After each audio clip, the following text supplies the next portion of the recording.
اكتر جمله بتستفز اي حد فينا هي انت لسه صغير وما تعرفش مصلحتك، او انا اعرف مصلحتك احسن منك. وده بيخلينا نسال نفسنا، هو انا ليه فعلا مش عارف؟ ليه دايما حاسس اني تايه ومحتاج حد يوجهني؟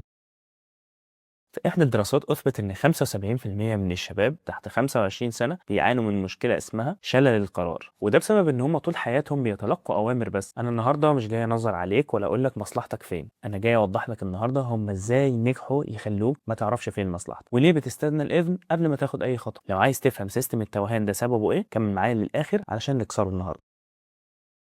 أول سبب بيخليك ما تعرفش مصلحتك فين هي إن صوتك الداخلي واطي جدا مقارنة بالأصوات اللي حواليك. من أول ما تدخل الحضانة بيصبوك في قالب واحد، جدول محطوط لك ومواد لازم تدرسها وطريقة لبس لازم تلتزم بيها. أنت اتبرمجت إن الصح هو اللي الناس بتجمع وبتقول عليه. الكاتب الشهير مارك توين كان بيقول إنك كل ما تلاقي نفسك في صف الأغلبية ده الوقت المناسب إنك تقف وتتأمل اللحظة اللي أنت فيها. طيب المشكلة دي نتج عنها إيه؟ لما كبرت وبقى مطلوب منك تختار كلية، شغل، شريك حياة، لقيت عقلك أبيض. ببساطة انت ما مرنتش عضلة الاختيار، فالعضلة دلوقتي مش شايلاك. علشان كده ما تعرفش مصلحتك، لانك ما تعرفش حقيقة نفسك. اغلبنا سمع عن مثل فيل السيرك اللي بيفضل مربوط بحبل صغير جدا وهو حجمه كبير جدا وما بيحاولش الهرب. طب هو ما بيحاولش الهرب ليه؟ لانه هو صغير حاول يهرب كتير والحبل كان قوي عليه فما عرفش يهرب، ففشل وكبر وهو مقتنع انه ما يعرفش يهرب، رغم انه قوته دلوقتي ممكن تهد السيرك كله على بعضه. وانت دلوقتي بقيت بالظبط زي الفيل. مش قصدي انك تخين يا عم، اهدى بس، قصدي انك ما تعرفش مصلحتك لمجرد انك فشلت زمان او خايف تغلط دلوقتي. ما هو اصلا مصلحتك مش كنز مدفون هتلاقيه بضربة حظ، مصلحتك هي نتيجة تجارب فاشلة كتير جدا. في إحصائية مرعبة بتقول إن 60% من الناس اللي بينجحوا في مشاريعهم بيفشلوا على الأقل في أول 3 محاولات ليهم. أنت متخيل لو هم بيخافوا من الغلط كان زمانهم فين دلوقتي؟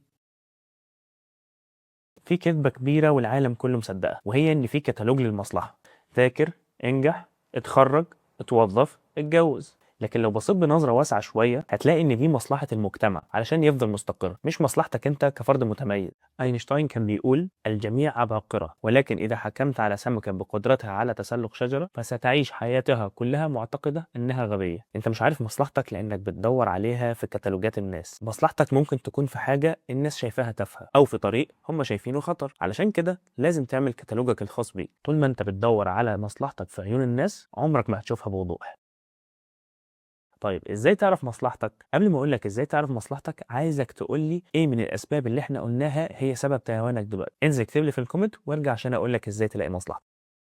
علشان تعرف مصلحتك لازم نتخلص من السموم اللي ذكرتها لك، وهنحاول نلم الموضوع ده في 3 خطوات. الخطوة الأولى: اعتزل الضجيج. عايزك كل يوم تقعد مع نفسك 10 دقايق من غير موبايل ومن غير نصايح من أي حد، وتسأل نفسك سؤال واحد بس وتتفكر فيه: هو لو أنا لوحدي في الكوكب ده هعمل إيه؟ تاني حاجة عايزك تعملها هي إنك تجرب الفشل الصغير. عايزك النهاردة تقرر إنك تاخد قرارك أنت في شوية حاجات صغيرة وتتحمل عواقب أفعالك وتتحمل نتائج. لازم تعود عقلك إن الغلط مش بيموت، إنما الغلط بيعلم. في دراسة معرفش صحتها ولا لأ، لكن حتى لو مش صحيحة فبرضه الجملة دي قوية جدا. الدراسة بتقول إن الناجحين بياخدوا تقريبا 226 قرار صغير في اليوم الواحد، وببساطة ده بيمرن عندهم عضلة الحسم، فلما يواجهوا أي قرار كبير بياخدوه بنفسهم وبيتحملوا عواقب أفعالهم. آخر حاجة عايزك تعملها وهي مهمة جدا، وهي إنك تفرق بين الحاجة اللي أنت عايزها والحاجة اللي هتفيدك. المصلحة دايما بتبقى موجودة في الحاجة اللي هتخليك أجمد بكرة، مش الحاجة اللي هتمتعك النهاردة. ولو قدامك حاجتين ومحتار بينهم دايما اختار الحاجة الأصعب، لأن غالبا هي اللي فيها مصلحة. التوهان في الأول مش عيب، إنك تستحلى التوهان وتخلي غيرك يسوقك هي دي المصيبة. مصلحتك هي البوصلة اللي أنت بتصنعها بإيدك. وهنختم بمقولة لستيف جوبز بيقول إن وقتك محدود، ما تضيعوش في إنك تعيش حياة شخص آخر. وما تنساش تكتب لي يا صديقي في الكومنت إيه هو أكتر قرار أنت حاسس إنك تايه فيه دلوقتي. أنا هنا علشان أفكر معاك